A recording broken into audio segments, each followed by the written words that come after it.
quiere decir que tú perdiste más agua que sodio, ponte a través de una diarrea o de vómitos. Perdiste, ¿no es cierto?, más agua que sodio. Entonces el sodio se concentró en el intravascular y eso te dio que la osmolaridad se incrementara. Al incrementarse la osmolaridad, ¿el agua de dónde a dónde va a pasar? Va a pasar del intracelular al extracelular, ¿no es cierto?, para tratar de disminuir la osmolaridad. ¿Y quién se va a deshidratar? El intracelular se deshidrata. Y por mecanismos osmorreceptores, a nivel hipotalámico, te da sed, ¿correcto? Esa es la característica, ¿no? Al revés, ponte que tú hayas tenido una deshidratación de tipo hipotónica, entonces perdiste más sodio que agua. ¿Y la osmolaridad cómo quedó en el plasma? Baja prácticamente, ¿no es cierto? Bajó. Al bajar la osmolaridad en el plasma, ¿qué pasa? ¿El agua de dónde a dónde pasará? Pasará del extracelular al intracelular. ¿Y qué pasa, por ejemplo, con la célula nerviosa, que es tan importante, la neurona? Hay edema cerebral. Y ese edema cerebral, producido por esa hiponatremia, es lo que te va a dar, básicamente, todas las manifestaciones clínicas, ¿no es cierto?, de neurológicas del problema de una hiponatremia verdadera, ¿correcto? Pero claro, yo he venido a hablar sobre potasio y estoy hablando de sodio y agua. ¿Por qué? Porque es importante conocer esto, ¿no? Porque el volumen extracelular básicamente manejado, ¿por quién? Por el sodio, que es extracelular, ¿no es cierto? Básicamente, ¿no? ¿Y ustedes saben por quién está dada la osmolaridad en la orina? No sé si les han dicho. La osmolaridad en la orina está dada el 50% por la urea. Y la osmolaridad, y por el resto de los cationes, cloro, sodio, potasio, etcétera. Pero la osmolaridad en la orina es 3 veces más que la osmolaridad del plasma. De tal manera que cuando la osmolaridad de la orina baja, quiere decir que eso es un riñón que está diluyendo pero que no concentra bien. Entonces está entrando en insuficiencia renal crónica, ¿correcto? Visto este pequeño concepto, recién voy a pasar al tema de lo que significa potasio para que me puedan comprender potasio. Pues ahora sí vamos a tratar qué cosa es el potasio. El potasio es el principal catión intracelular, ¿correcto? Muy bien. Y hay 2 temas interesantes que vamos a tratar acá, la hipocalemia y la hipercalemia. Muy bien. Entonces, ustedes se van a dar cuenta a través de la clase que la hipocalemia es más frecuente que la hipercalemia, que la hipocalemia tiene múltiples causas. En cambio, la hipercalemia tiene también múltiples causas, pero solamente hay 2 causas importantes. ¿Qué te da hipercalemia? La insuficiencia renal aguda y la insuficiencia renal crónica terminal y punto. Hay otras causas de hipercalemia, pero que no le den mayor importancia realmente. En cambio, la hipocalemia sí tiene múltiples causas, tiene muchas pérdidas digestivas, renales, extrarrenales, etcétera, como vamos a ver en el transcurso. Ahora, la sintomatología es mucho más rica en la hipocalemia que en la hipercalemia. Pero miren ustedes, si uno observa cuál es la concentración de potasio en el extracelular, o sea, en el intravascular, el potasio va de 3.5 a 5.000 equivalentes por litro. ¿Y cuánta es la concentración del potasio intracelular? 150.000 equivalentes por litro. No estoy hablando de potasio corporal total, solamente estoy hablando de concentración. Es decir, te tomo una muestra de sangre y te encuentro 3.5 o 4. Eso es un potasio normal en sangre, ¿correcto? Muy bien. Pero pequeños cambios séricos en el potasio, de 0.5 miliequivalente hacia abajo, hacia arriba, que determina una catástrofe a nivel, ¿no es cierto? ¿Por qué motivo? Porque, como vamos a revisar ahora, todo el potasio corporal total, el 98% del potasio corporal total es intracelular y el 2% es solamente extracelular. Significa entonces que el potasio se encuentra dentro de la célula fundamentalmente, ¿correcto? ¿Y cuál es su distribución de ese 98% del intracelular? Que el 70 o 75%, ¿dónde creen que se encuentra? En la célula muscular y nerviosa, fundamentalmente la célula muscular. Entonces ya podemos ir analizando que la patología de hipercalemia está ligada a un problema, a un trastorno muscular, ¿no es cierto? Y el corazón es un principal órgano muscular. Y entonces pequeños cambios hacia abajo, hacia arriba, van a dar trastorno de la conducción cardíaca. Y eso es básicamente la primera manifestación. Pero que cuando es una hipercalemia, eso sí es una urgencia médica. Porque si no tratas al paciente con un potasio, por ejemplo, por encima de 7, 7.5, y no actúas de inmediato, ese paciente va a morir en forma súbita, porque te va a hacer una arritmia cardíaca ventricular y un paro cardíaco en diástole y se va a morir. Pero tú tienes que correr cuando veas un potasio de 7, 7.5, ni hablar, que ya lo vamos a ver. En cambio, cuando tú tienes una hipocalemia leve o moderada, te da tiempo a la reposición de potasio. Lo vas haciendo lentamente, con tranquilidad. Un día repones, a pesar que puedes tener un gran déficit del potasio corporal total, sin embargo, no te debe preocupar mucho, porque lo vas a hacer bien, pero la hipercalemia no. Ahí sí ya no, ya no tanto, ¿no? Porque ahí sí ya tienes que actuar sí o sí, porque tu paciente se te va a morir. Entonces, viendo esta situación, que es simplemente una introducción al tema, vamos a recién tratar el tema. Ahora sí, doctor Juan Amaranto, si fuera tan amable de ponerme la primera lámina, Juancito. Muy bien. Ustedes ahí están observando que si uno quiere sacar el potasio corporal total, dice 50.000 equivalentes por kilogramo de peso. Y el 98%, o sea, es de tipo intracelular. Y el 75% y el 2% es extracelular. Pero de ese 98% que es intracelular, como lo dije, el 75% está en el músculo. Puede estar en el músculo estriado, en el músculo liso a nivel intestinal y en el músculo del corazón, ¿correcto? Que te va a dar un trastorno en la conducción. Muy bien. Ahí, como podemos apreciar en la primera lámina, son 70.000 equivalentes en el líquido extracelular aproximadamente y unos 3.200, 3.500 en el intracelular, ¿no? Esto es una cifra más o menos aproximadamente, ¿no es cierto? Muy bien. Pasemos a la segunda lámina. Acá. ¿Cómo ingresa el potasio a mi organismo? Ingresa a través de los alimentos, ¿correcto? Ingresa a través de los alimentos y para mantener ese equilibrio homostático el potasio ingresa a través de los alimentos y el 80% de este potasio que ingresó se elimina por la orina y un 20% por las heces. Primer concepto importantísimo que tenemos que tener. Y acá hay que recordar algo importante. 1 gramo de cloruro de potasio equivale a 13.4 mil equivalentes de cloro y 13.4 mil equivalentes de potasio. Entonces, ¿cuáles son los requerimientos básicos de potasio? Es 1 miliequivalente por kilogramo de peso.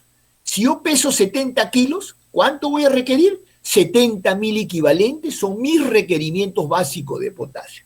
Entonces, pero ahí pongo una cifra variable que va entre 40 a 100 mil equivalentes, ¿no?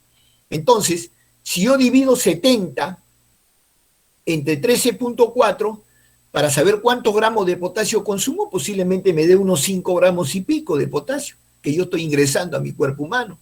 Si yo ingreso 100 mil equivalentes, probablemente voy a tener aproximadamente unos 7 gramos de potasio, ¿no es cierto?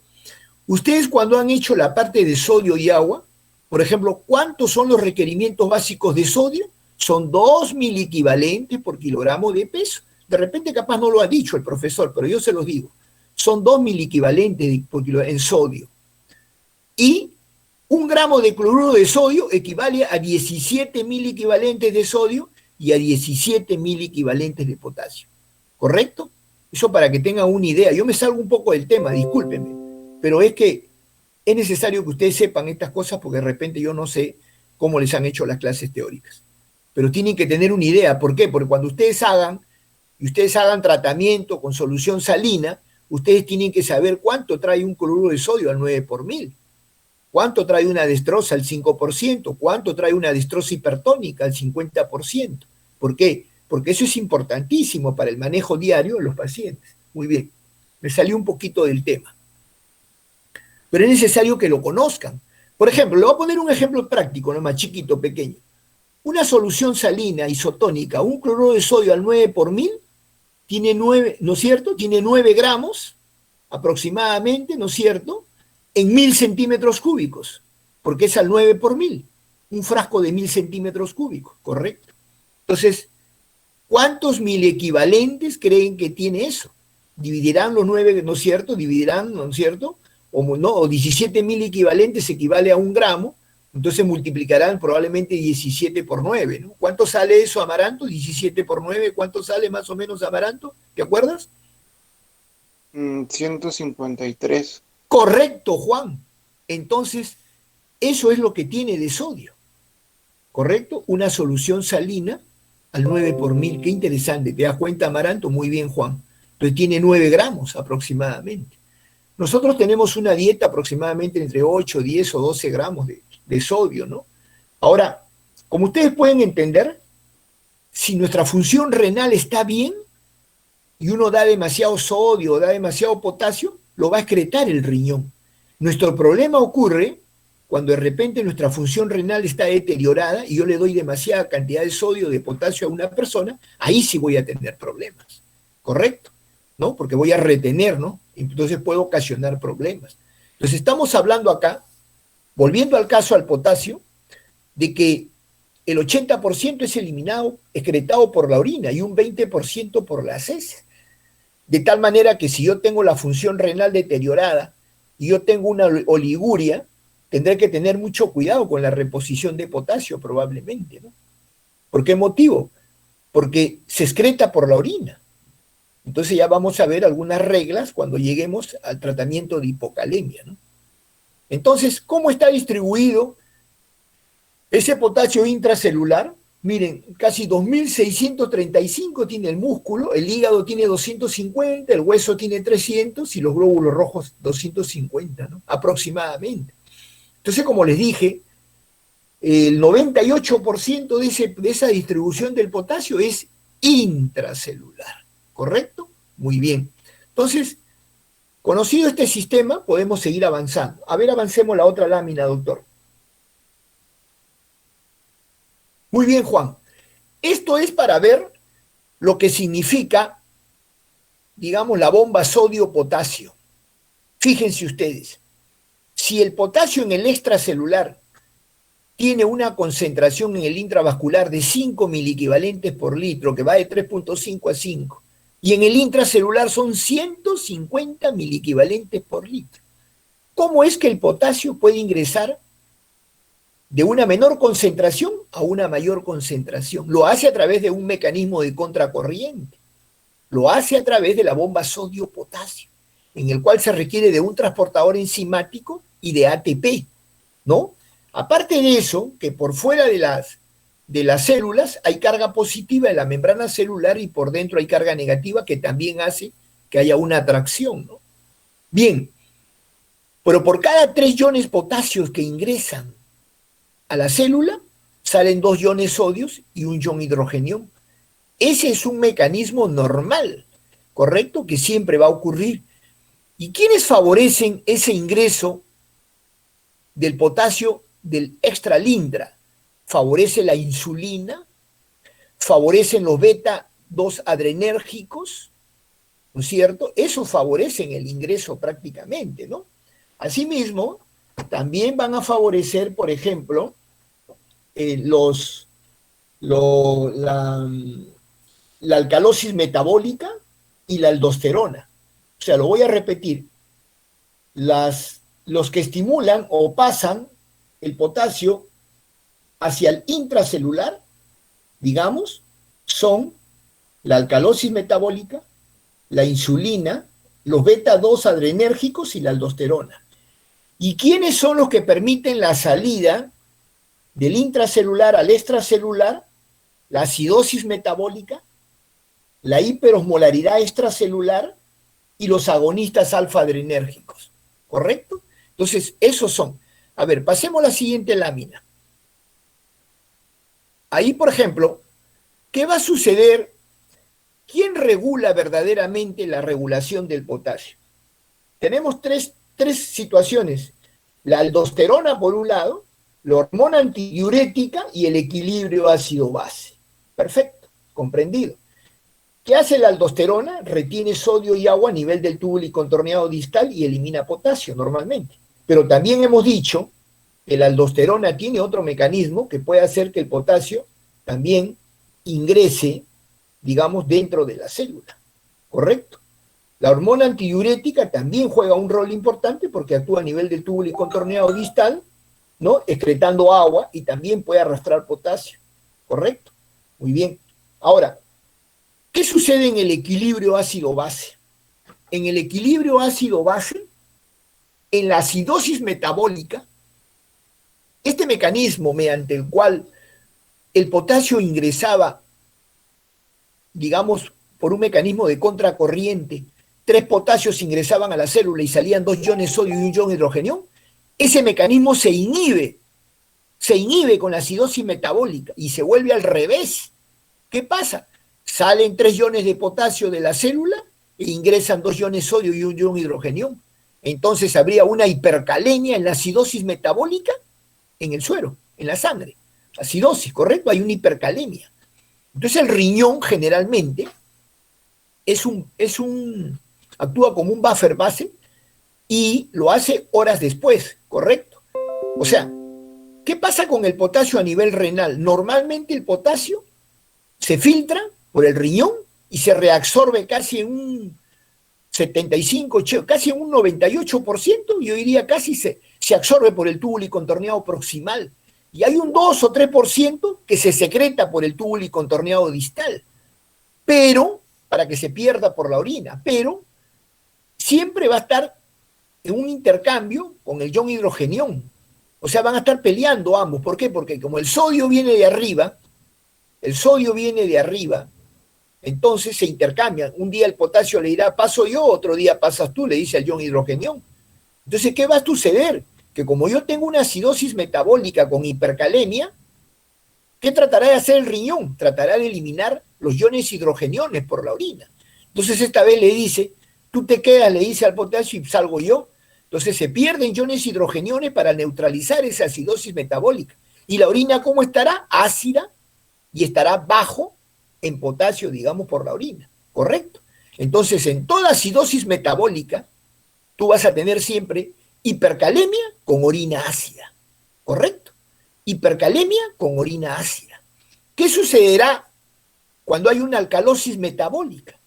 Es al revés, al contrario, es una estimulación al sistema de contracorriente y pasaje del potasio dentro de la célula. Como consecuencia, será al revés, pasará más cantidad de potasio dentro de la célula, ¿no es cierto? Y saldrán 2 iones sodio e hidrogeniones al extracelular, ¿correcto? Porque es una alcalosis metabólica.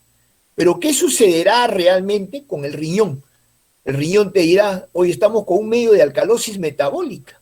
Entonces, esta vez lo que yo voy a tratar es de retener iones hidrogeniones a nivel del túbulo y contorneado distal. Entonces vas a salir tú, le dice al potasio, y el potasio pasa, se intercambia con el sodio, y entonces la orina va a ser alcalina. ¿Correcto? Y se retienen iones hidrogeniones para compensar la alcalosis metabólica. Y entonces, ¿qué sucede? En toda alcalosis metabólica, tú vas a cursar con hipocalemia. Hipocalemia, ¿correcto? Entonces, y orina alcalina, ¿correcto? No es orina ácida. Muy bien. Entonces, vamos a tratar entonces de seguir avanzando. Ahora ahí como lo pueden ver, ahí está lo que yo les acabo de explicar, exactamente igual, y ahí lo tienen ya más claro lo que yo les dije, ¿correcto? Que ya yo se los expliqué sin ver la lámina. Sigamos avanzando, doctor Juan Amaranto. Ya, estos son los cambios que se admiten, que hay de una 0,1 unidad de cambio en el pH extracelular se asocia con una oscilación de 0,4 a 1,5 en el potasio en el sentido de descenso para la alcalosis y ascenso para la acidosis. Correcto, esto sí ya está establecido ya. Sigamos avanzando, doctor. Ahí está interesante esto. Entonces ustedes ven acá la bomba sodio-potasio y se dan cuenta de lo que yo les dije, ¿no? Que la insulina y los beta-adrenérgicos, las catecolaminas, favorecen el ingreso de potasio dentro de la célula. Lo mismo lo hace al otro lado la aldosterona. La aldosterona también favorece el ingreso de potasio dentro de la célula. ¿Ven? Qué bonito.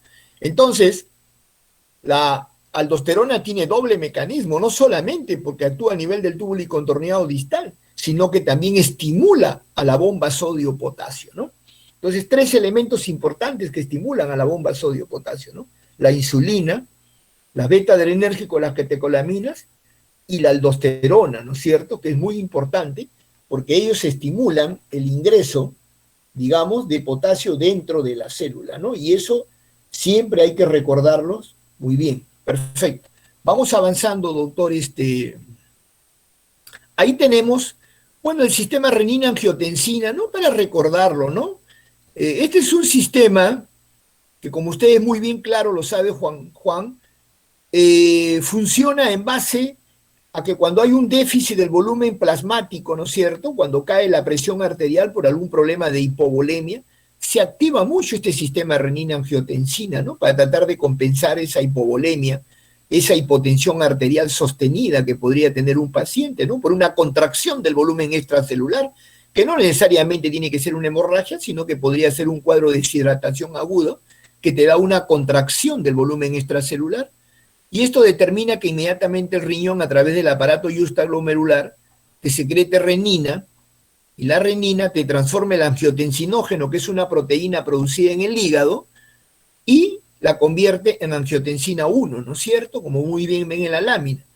Esa angiotensina 1, al pasar por el endotelio vascular del pulmón, digamos, hay una enzima que se llama la ECA, ¿no? La enzima convertidora de angiotensina, pasa a angiotensina 2, y este es un potente vasoconstrictor, ¿no? Un potente vasoconstrictor, pero no solamente y eleva la presión arterial, ¿no? Sino que también va a estimular, por ejemplo, la producción de hormona antidiurética, también va a producir va a actuar a nivel de la capa glomerular de la corteza suprarrenal para que se produzca aldosterona. ¿Qué hace la aldosterona? Reabsorción de sodio y cloro a nivel del túbulo contorneado distal y excreción, ¿no? De potasio, básicamente, ¿no? Entonces, retiene sodio y agua y excreta potasio, o podría excretar fundamentalmente potasio, ¿no? Muy bien, entonces a esto para tratar de entender cómo es el sistema renina-angiotensina, ¿no? Sigamos avanzando. Ahora sí vamos a entrar a lo que significa hipocalemia. Visto esta introducción, para poder comprender ya los sistemas, cómo vamos a actuar, porque al fin y al cabo, cuando usted sea interno y pase visita, usted le va a pedir a su paciente un dosaje de potasio sérico. Y si lo encuentra por debajo de 3.5, usted dirá, oye, es hipocalemia. Si lo encuentra por encima de 5.5, recién pensaré en hipercalemia. ¿Por qué? Porque hay veces, ¿por qué digo, no? Pero si el doctor Fernández me está dando de 3.5 a 5, ¿y por qué de 5? No. Generalmente yo empiezo a partir de 5.5. ¿Y por qué motivo? Porque a veces el tener un potasio de 5.3, 5.4, 5.5, hay veces, mira, cuando tú tomas la muestra de sangre, tú pones un torniquete, o de repente la dejas reposando mucho tiempo la sangre y no haces el dosaje electrolito en sangre, ¿y qué va a suceder? Que hay hemólisis, y entonces hay liberación de potasio del glóbulo rojo, o también puede haber liberación de los leucocitos, en fin. Entonces, eso te origina de que te dé un valor pues de 5.3, 5.4, entonces no le doy mayor importancia o lo vuelvo a repetir, ¿me entiende? O la muestra ha estado muy reposada, o de repente ajusté mucho el torniquete, o la persona de repente su mano la puso como un puño muy fuerte, y eso determina que el glóbulo rojo se rompa, y entonces libera potasio, y entonces sería eso una pseudo hipercalemia, ¿te das cuenta? Entonces me da un poco de malentendimiento. Muy bien, empecemos con hipocalemia, Juan. Ahí tenemos muy bonito el potasio sérico menor de 3.5, dice, ¿no? Leve, de 3.5 a 3, ¿no? Leve, moderada, de 3 a 2.5, y menor de 2.5, severa. Como ustedes pueden ver, basta 0.5 miliequivalentes nada más, y fíjate los cambios que puede originar estos cambios en el corazón, o en la célula nerviosa, ¿no? O en la célula muscular estriada, o lisa, ¿no? Me estoy refiriendo al intestino, ¿no? Muy bien, sigamos avanzando. Entonces, ¿por qué motivo una persona podría tener hipocalemia? Yo puedo tener hipocalemia porque de repente, pues, no ingresó comida, ¿no? Probablemente, ¿no? Como ustedes saben, una persona puede estar sin comer mucho tiempo y no ocurrirle ningún problema. Pero si ustedes dejan de tomar agua 4 o 5 litros, perdón, 4 o 5 días, van a morir, ¿me entienden? Porque nosotros necesitamos agua, porque el 60% de nuestro peso corporal es agua. Por eso las huelgas de hambre que se hacen, tú verás que ellos no dejan de tomar líquidos, no comen, pero toman líquidos y a lo más, bueno, van a bajar de peso, se van a consumir, va a haber un catabolismo, va a disminuir su masa muscular, etcétera. Pero el líquido es lo que lo mantiene con vida, ¿no? Porque tienes que mantener la función renal, de todas maneras, con líquido, ¿no? Pero miren, por más que tú comas poco, siempre vas a secretar una pequeña cantidad de potasio por la orina, ¿no? Podrías eliminar 10 o 15 miliequivalentes como concentración de orina, ¿no? Ahora hay una cosa importante que me olvidaba comentarles. Cuando ustedes pidan electrolitos en sangre, que ya pida sodio, cloro, potasio o bicarbonato, en fin, todos esos temas que ustedes piden en sangre, siempre debe pedir electrolitos en orina. ¿Cuánto es la concentración del sodio en orina? ¿Cuánto es la concentración del potasio en orina? ¿Por qué? Porque tú no puedes separar la parte sérica de la parte renal, pues. Hay un error tremendo, ¿no? Cuando yo pasaba visita con los chicos, ¿y por qué no les pedían una muestra de orina? ¿Cómo está el potasio en orina? Entonces había una idea totalmente equivocada, o de sodio en orina, porque yo necesito saber cómo está actuando el riñón frente a una hiponatremia, a una hipernatremia, frente a una hipocalemia, a una hiporcalemia. Entonces es importantísimo pedir, y eso es fácil, es simplemente una muestra de orina. Le sacas sangre en ayunas y te da una muestra de orina. Eso es todo. No necesitas mayormente, porque estamos hablando ahí de concentración de potasio en sangre y concentración de potasio en orina. Concentración de sodio en sangre, concentración de potasio en orina. Y eso me va a dar una idea si es que mi paciente está perdiendo por vía renal o es por una vía extrarrenal. Correcto, que no es el riñón por donde está perdiendo el potasio o el sodio. Muy bien. Entonces podría ser que sea pues porque hay un ingreso insuficiente o porque lo está perdiendo por el tubo digestivo, ¿no? Entonces tú puedes perder a través de vómitos, diarreas, que haya un síndrome de mala absorción. Entonces esas son las causas que tú puedes perder, ¿no es cierto? Entonces a esto vamos ahora. ¿Cuánto es la concentración de potasio en el tubo digestivo bajo? En el colon es aproximadamente 50 miliequivalentes por litro, mientras que en el estómago, el tubo digestivo alto, son 10 miliequivalentes. De tal manera que tú pierdes más potasio por la diarrea que por el vómito. Por la concentración nomás lo hablas, ¿no es cierto? Si tú tienes una diarrea pues, profusa, 7, 8 cámaras, ¿cuánto potasio vas a perder por la diarrea? Eso te va a originar que haya una hipocalemia. Y a su vez, tú vas a tener un gran déficit del potasio corporal total. Dependiendo, si es leve, perderás unos 200 miliequivalentes de potasio corporal total. Si es moderada, puedes perder hasta unos 400. Y si es severa, puedes perder a unos 800 o 1000 miliequivalentes de potasio corporal total, lo cual es sumamente grave. ¿Me entiendes? Porque tienes que reponer ese potasio. De lo contrario, tu paciente va a tener manifestaciones clínicas que las vamos a enseñar. O tú puedes tener por el riñón, pero lo puedes tener con patología renal, como dice ahí, y podría ser pues, que el paciente tenga alguna nefritis perdedora de potasio, ¿no? Como vemos ahí, ¿no? O en la fase de recuperación de la insuficiencia renal aguda, en el cual el paciente hace pues una poliuria masiva, ¿no? ¿No es cierto? Entonces cuando se recupera de una insuficiencia renal aguda. Muy bien, avancemos, doctor. Ahí lo tenemos sin patología renal. Lógico. El empleo de diuréticos tan frecuentemente, ¿no? Usamos fursemida, usamos hidroclorotiazida, usamos ácido etacrínico, ¿no? Que son diuréticos de asa gruesa que inhiben la reabsorción de sodio. Y como consecuencia, estos diuréticos originan una poliuria, y en esa poliuria se está perdiendo potasio, ¿correcto? ¿No? Como también vamos a ver, por ejemplo, en el coma cetoacidótico, el paciente diabético, por poner un ejemplo, ¿no? Cuando, por ejemplo, este paciente diabético, ¿qué te digo yo? En su casa ha tenido pues más de 400 de glucosa en sangre, ¿no? Y ha tenido pues una poliuria masiva en su casa, ¿no es cierto? Y ese paciente llega a emergencia, lo traen con compromiso del nivel de conciencia, puede ser que esté estuporoso en coma, pero tú lo examinas al paciente diabético en coma cetoacidótico y lo primero que te vas a dar cuenta es que lo vas a encontrar hipotenso, taquicárdico, con disminución de la intensidad de los ruidos cardíacos y un colapso venoso tremendo, porque hay una contracción del volumen extracelular. Es un paciente que se ha deshidratado totalmente por la poliuria masiva. Y entonces le abres la boca, le examina y le encuentra la lengua seca. Seco. El paciente con un coma cetoacidótico diabético es seco. Seco, completamente seco y oligúrico o anúrico. Pero el médico que lo evalúa dice, hoy es diabético. Sí, pues no se ha estado, digamos, tomando su medicación o probablemente no se ha administrado su insulina, en fin, qué sé yo.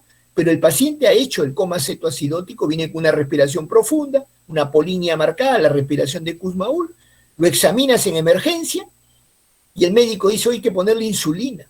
¿Le pondrás insulina? No, no le puedes poner insulina, porque ese enfermo ya te ha tenido una poliuria masiva.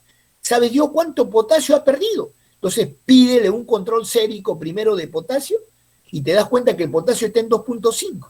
Si tú le metes insulina en ese momento, le borras todo el potasio extracelular, se lo mete dentro de la célula y el paciente fallece. Te hace una arritmia cardíaca y te hace un paro cardíaco en sístole y murió. No, no, no, no, no. Primero tú tienes que hidratar a tu paciente. Ponle 4 o 5 litros de solución salina, hidrátalo, hidrátalo. Hidrátalo bien primero. Y entonces ahí vas a recién y que el paciente orine. Porque hay veces, lamentablemente, también mucho tiempo lo han tenido en casa, con una hipotensión arterial sostenida, y esa que fue una insuficiencia renal, de repente ya se convirtió en una necrosis tubular aguda. Y ya no vas a poder hacer nada, ya no le puedes meter más líquido, ¿no es cierto? Porque tú lo vas a hidratar primero a tu paciente. Una vez que tú lo hidratas a tu paciente y te das cuenta que verdaderamente empieza a orinar, ahí recién empezarás a administrarle la insulina y el potasio, ¿no? O potasio para levantar un poco, porque antes no lo debes hacer por los problemas que pueden ocurrir. De otro lado tenemos antibióticos como la penicilina, la anfotericina, los aminoglucósidos, y acá quizás hay una droga que es bien importante, la anfotericina. Esa droga que siempre se usa, por ejemplo, para micosis profundas, hemos tenido oportunidad de usarlo mucho en criptococosis cerebral, en pacientes con VIH, me acuerdo en las salas. Estos pacientes día a día hay que medirles el potasio sérico, porque hacen hipocalemia. Parece ser que esto interfiere a nivel del túbulo contorneado distal y hay una mayor salida de potasio por la orina. Entonces hay que estar constantemente aplicándole potasio al paciente para que no haga síntomas y signos, ¿no? Bueno, el resto, por ejemplo, ahí tenemos un hiperaldosteronismo primario o secundario. Juan, ¿tú tendrías una idea por qué una persona con hiperaldosteronismo secundario, digamos, vamos a suponer, digamos, hace digamos, hipocalemia? ¿No es cierto? ¿Cómo es el sistema que lo acabo de decir? ¿Te acuerdas, Juan, lo que acabo de decir, Juan? Sí, doctor, bueno, en este caso el incremento de la secreción de aldosterona que estimula que en este caso el potasio se reabsorba. No, digamos lo que hace es una reabsorción de sodio y agua y eliminación de potasio, ¿no es cierto? Entonces te explico, te vuelvo a repetir ahora esto. Es importante, Juan, saber esto. Mira, por ejemplo, en una hepatopatía crónica, Juan, escúchame bien, en una hepatopatía crónica, por ejemplo, un hígado graso avanzado, una cirrosis hepática, Juan, digamos, o una hepatitis infecciosa severa, tu paciente te va a hacer hipocalemia y te va a hacer hipoglicemia. Y te voy a explicar por qué motivo. ¿Por qué hace la hipocalemia? Por un aldosteronismo secundario. ¿Por qué? Porque la aldosterona tiene que ser metabolizada en el hígado, Juan. Pero al encontrar un hígado enfermo, permanece más tiempo en sangre y origina una hipocalemia. Uno, porque mete el potasio, hemos dicho, del extralintra. Y dos, porque se elimina más por la vía urinaria. Son doble mecanismo. Entonces, eso es lo que ocurre en un hiperaldosteronismo secundario. Entonces, todo paciente con una hepatopatía crónica, siempre fíjate el potasio, Juan, que va a ser hipocalemia por este mecanismo. Y el otro, ¿por qué es que va a ser hipoglicemia? Tú sabes que durante el día, Juan, tú mantienes tu glucosa porque estás tomando tu desayuno, tu almuerzo y tu comida. Pero tú en la noche, cuando te acuestas, tienes 8, 10 o 12 horas de ayuno corto, tú deberías hacer hipoglicemia, porque no estás comiendo. Pero ¿quién mantiene tu glucosa? El hígado, a través de una glucogenólisis. El glucógeno se desdobla en glucosa y te mantiene la glucosa en la sangre, Juan. ¿Me entiendes? Pero si tú tienes un hígado enfermo, Juan, ¿no? Entonces tú en la noche o en la mañana vas a hacer hipoglicemia. ¿Y la hipoglicemia qué te determina? Taquicardia, ¿no es cierto? ¿No? Hay estimulación del sistema nervioso simpático y tú a su vez una gran sudoración profusa. Esa es la diferencia entre un paciente hipoglicémico e hiperglicémico. Uno habla de hipoglicemia, Juan, cuando tienes por debajo de 50 miligramos por ciento de glucosa, ¿no es cierto? Habla de hipoglicemia. Entonces, ese paciente te va a hacer hipoglicemia. Entonces lo tienes que hidratar con una solución glucosada. ¿Entendido, Juan? Que eso es muy importante recordarlo, ¿ya? Muy bien, sigamos avanzando. Bueno, hablan después de ahí varios síndromes, o el desplazamiento, mira, del potasio hacia el interior de la célula, ¿ves? La corrección de la cetoacidosis diabética, ¿ves lo que te comentaba, no? Correcto, ¿por qué? Porque el médico, en lugar de hidratar, cuando tú tengas a tu paciente deshidratado, primero hidrátalo, y después piensa ponerle electrolitos. Bueno, tu alcalosis metabólica, que ya lo hemos conversado, esas cosas, y hay una serie de causas más, pero que indudablemente son las más importantes, ¿no? Bueno, sigamos avanzando, Juan. Muy bien. Entonces hemos dicho que se altera fundamentalmente la parte neuromuscular, ¿no es cierto? Entonces, fundamentalmente, tenemos ahí, por ejemplo, que hay anomalías en el electrocardiograma, anomalías de la conducción cardíaca, musculares. Mira lo que se va a presentar, ¿no? Inclusive puede haber, mira, una parálisis intestinal que te origina un hilio paralítico por hipocalemia, ¿no? En el cual hay una parálisis de toda la musculatura intestinal, delgada y gruesa, ¿no? Tú sabes que normalmente, Juan, si yo te tomo una placa de abdomen simple, solamente yo debo de encontrar aire un poquito en tu cámara gástrica, ¿correcto? Que está en el lado izquierdo, ¿no? Por eso es que tú te puedes enfocar bien. Una placa radiográfica en pulmones, tú podrías decir cuál es el campo pulmonar izquierdo y cuál es el derecho, porque algunas veces hay confusión, ¿no? Entonces, si bien normalmente las personas que toman radiografía le ponen un número arriba en la parte superior derecha, pero nunca te confíes de eso. Tú siempre buscas aspectos topográficos. Entonces tú ves tu cámara gástrica y tienes aire en la cámara gástrica arriba.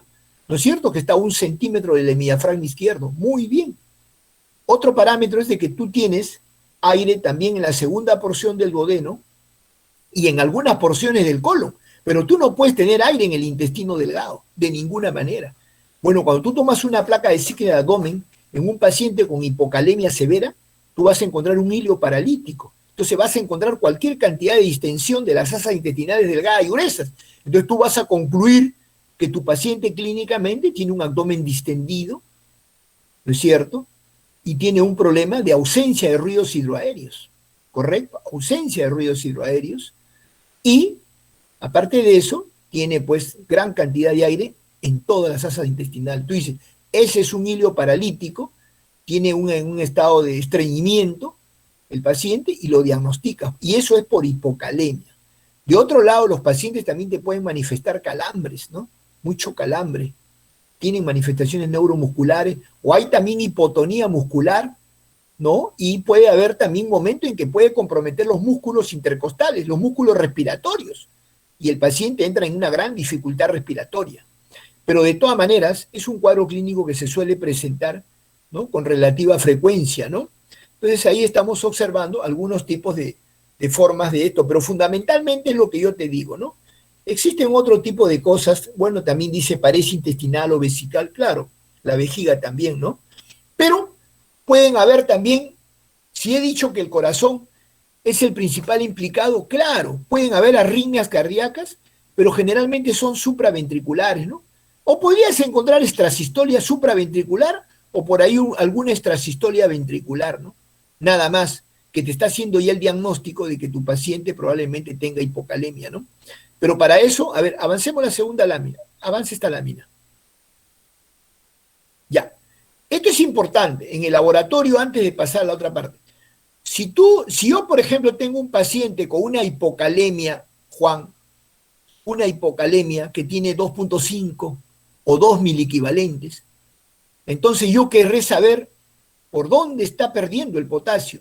Entonces le tomo la muestra de orina y si yo encuentro un potasio, esto hay que corregirlo, ¿ya? Porque esto está equivocado. Ahí donde dice potasio en orina es más de 20 miliequivalentes. Perdón, a ver. Cuando dice potasio en orina, abajo renal, cambien ese signo y pongan más de 20 miliequivalentes, ¿ya? O sea, tú has perdido más de 20 miliequivalentes por litro renal. En cambio, cuando es extrarrenal, entonces tú podrás encontrar un potasio en orina menor de 20 miliequivalentes. No sé si me he dejado comprender, Juan, esta partecita. ¿Me han entendido? No, disculpen, sino para repetirlo. Juan. Sí, doctor. O sea, lo que significa que si tú pierdes una mayor concentración de potasio por la orina, será más de 20 miliequivalentes. Cambien ese signo, ¿ya? Te he equivocado eso. Y si tú pierdes, no por el riñón, en forma extrarrenal, ¿a qué me refiero extrarrenal? Digestivas, o de repente hasta una gran sudoración profusa, ¿no? Porque también en el sudor hay potasio, pero es menos de 20 miliequivalentes por litro, ¿correcto? Por eso yo siempre te decía, Juan, hay que pedir el potasio en sangre y hay que pedirlo en orina. Definitivamente que sí, ¿ya? Avancemos, Juan. Bueno, entonces, acá hay algo interesante, ¿no? Yo no solamente me voy a confiar si tengo una hipocalemia, tengo que pedir un electrocardiograma, porque hay un trastorno de la conducción. ¿Y en qué se manifiesta? Ustedes saben que normalmente un electrocardiograma tiene tu onda P, QRS y tu onda T, ¿no? La onda P es simétrica, te está hablando de una despolarización auricular, el QRS es una despolarización ventricular y la onda T te está hablando de una repolarización ventricular, Juan. Pero la onda T siempre es asimétrica, no es simétrica. Tiene una fase ascendente cortita y una fase larga prominente. Cuando esa onda T se aplana, Juan, quiere decir que hay hipocalemia. Y con el transcurrir de la hipocalemia va a aparecer la presencia de una onda U positiva al costado. O de lo contrario, también puede haber una prolongación del QT o del PR, no sé, hay un problema ahí, ¿no? Entonces, como dice acá, a ver, por ejemplo, dice tendencia al aplanamiento de la onda T, ensanchamiento del QT, aparición de la onda U, caída de los voltajes del complejo QRS, pudiendo inclusive a veces tener hasta un infradesnivel del segmento ST, ¿no es cierto? O sea, el trastorno fundamentalmente se ve a nivel de la repolarización ventricular. Pero entonces, ¿qué importancia tiene esto? Yo te voy a decir con todos mis años de experiencia, Juan, yo le creo más a un electrocardiograma que a un dosaje sérico de potasio. Esta es una perla, Juan. ¿Por qué motivo? Porque para mí el electrocardiograma me mide el potasio intracelular. Porque cuando yo saco el dosaje del potasio sérico extracelular del plasma, me da una idea aproximada de qué cosa es lo que yo tengo en el intracelular. ¿Me entiendes, Juan? Pero si yo le tomo un electrocardiograma, porque, por ejemplo, mira, Juan, vamos a ponernos un ejemplo. Yo puede ser que tenga 2 o 2.5 de potasio, ¿correcto? Y clínicamente, el interno el que está pasando visita conmigo, el residente, doctor, mire, está grave, tiene 2 de miliequivalente. Y el paciente se para y te dice, permiso, me voy al baño. Y se va al baño y luego regresa y se echa. Pero no tiene ningún cuadro clínico. Entonces tú no tratas un papel, tú tratas a un ser humano, Juan. Entonces te fijas la clínica. O sea, tú tienes que tener pensamiento crítico, lo que yo le decía a ellos. Doctor, que queremos empezar con un bolo de no sé cuánto, ahora vamos a explicarles eso, ¿no? Pero yo les decía un reto de potasio, discúlpenme, analiza bien tu paciente. ¿Tiene síntomas? Le preguntas, no tiene nada. Entonces, tu duda de que es examen sérico. Le tomas un electrocardiograma y le encuentras normal. Entonces tú dices, no, eso no es hipocalemia, de ninguna manera. Yo tengo mis dudas, ¿me entiendes? Pero claro, si te viene una onda, si te viene un dosaje de potasio sérico bajo, de 2, 2.5, con una onda T aplanada, con la presencia de una onda U, con un QT prolongado, sí le voy a creer definitivamente. Entonces tendré que tratar rápidamente a mi paciente y tendrá que tener alguna sintomatología. De repente, por lo menos, tiene que tener calambres, tiene que tener una hipotonía muscular, tiene que tener un hilio paralítico, algo tiene que hacer, o me está haciendo una arritmia cardíaca, supraventricular, pero algo me tiene que hacer. Definitivamente va a tener hipocalemia y no me hace ningún síntoma, no voy a atracar yo, ¿no? No voy a atracar. Muy bien, avancemos, Juan. Bueno, acá viene la parte más importante, el tratamiento. Muy bien. Si es una hipocalemia leve, que está entre 3 y 3.5, no me voy a preocupar mucho yo realmente, porque los síntomas y signos que un paciente con hipocalemia lo hace cuando tiene un potasio sérico por debajo de 3. O sea que si mi enfermo está entre 3 y 3.5, no me voy a preocupar mucho. Entonces probablemente incrementaré la dieta, y como ustedes pueden ver ahí, ustedes se van a dar cuenta que los higos secos, las algas, la naranja y el plátano, para mí son esos 4 alimentos que tienen un alto contenido en potasio. De repente le diré, pues consume un poquito más estos alimentos y tu potasio solamente se va a reponer probablemente. ¿Me entienden?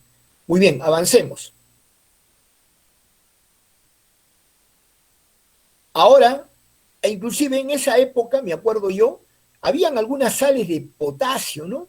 Habían citrato de potasio, canacitrín, pero en realidad ya no hay. Antes había el caón, clorpotacin, que usábamos por vía oral cuando el paciente realmente lo requería, ¿no? Pero indudablemente dejaron de administrar todos estos medicamentos, ¿sabes por qué? Porque originaban mucha gastritis y originaban úlceras intestinales. Entonces mejor era no administrar potasio por vía oral, ¿no?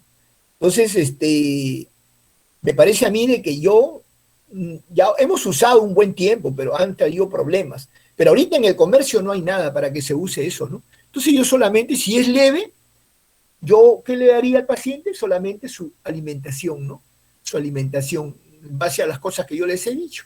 Mayor cantidad de jugo de naranja, plátano de cera, quizás que coma higos, o las algas marinas, ¿no? Eso que le llaman el yuyo cuando te preparan esa fuente de ceviche. Eso tiene un alto contenido en potasio. Pero no le daría ningún medicamento. Sigamos avanzando. Ya. Pero vamos a suponer, Juan, que mi paciente tiene por debajo de 3. Tiene de 2.5 a 3, o tiene por debajo de 2.5, de 2 a 2.5, o tiene por debajo de 2, ahí sí ya la cosa cambió ya. Ya tengo una hipocalemia moderada. Ya tiene sintomatología mi paciente, entonces ya tendré que administrarle potasio, pero por vía parenteral endovenosa. Entonces, no existe una regla fija para administrar potasio. No es como, por ejemplo, cuando yo estoy frente a una hiponatremia, ¿no? Lo hago en base al agua corporal total. Acá ya no, ya. Acá no hay regla fija para administrar potasio. Entonces la literatura dice que tú puedes administrar entre 100 a 200 miliequivalentes en las primeras 24 horas de potasio. Eso dice la literatura. ¿Qué hago yo en mi experiencia? Generalmente trabajaba siempre de 80 a 100 miliequivalentes de potasio. ¿Me entiendes? Pero para eso, en primer lugar, el primer concepto que tiene que hacer, préstenme atención, jóvenes, y subráyenlo. Jamás administrar potasio endovenoso directamente a la vena. Jamás administrar potasio endovenoso directamente a la vena, porque vas a originar una hipercalemia severa y tu paciente se va a morir por una arritmia cardíaca ventricular y te va a hacer un paro cardíaco en diástole. Jamás. Primer concepto de la vida. Nunca. Cuando usted va a administrar potasio, siempre lo tiene que hacer en una solución salina, más no glucosada. ¿Por qué digo yo no glucosada? Porque si no me voy a meter más potasio extracelular al intracelular, ¿no es cierto? Porque la glucosa, ¿qué cosa hace? ¿No? Se produce insulina y la insulina me mete más el potasio. Entonces no lo debo hacer. Siempre debo administrar una solución salina, correcto.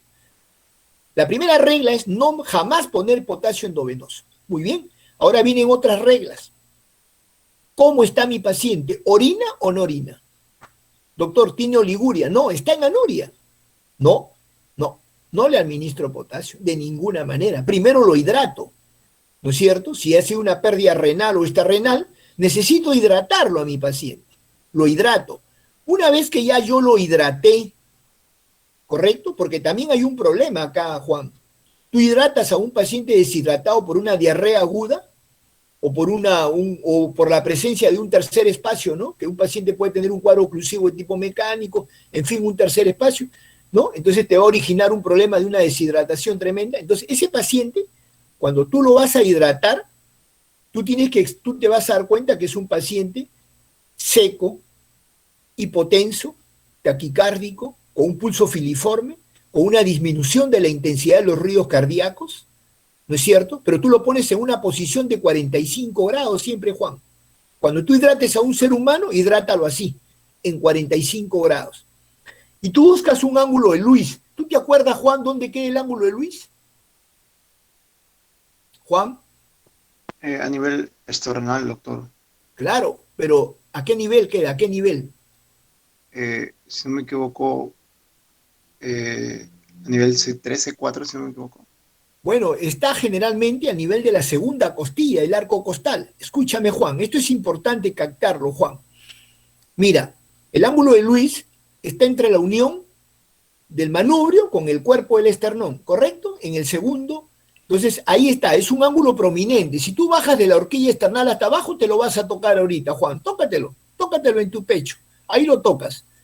Eso está a la altura de la segundo arco costal o segunda costilla, ¿correcto, Juan? Por debajo de la segunda costilla queda el segundo espacio intercostal, ¿correcto? Porque si no, ¿cómo podrías saber tú cómo estoy en el tercero, cuarto o quinto espacio intercostal izquierdo a nivel de la línea mioclavicular para poder ocultar mi foco mitral? Si yo no tengo ese parámetro, ¿no es cierto? Entonces lo tengo que conocer bien. Entonces tu paciente en un ángulo de 45 grados trazas una línea imaginaria que va al cuello, ¿correcto? Y entonces tú ves que hay un músculo atrás que es el esternocleidomastoideo, que es un músculo que se inserta ¿dónde? Se inserta en la apófisis mastoide y un haz en la clavícula y otro haz en la horquilla esternal, ¿correcto? Y tú tienes que la vena yugular cruza el esternocleidomastoideo.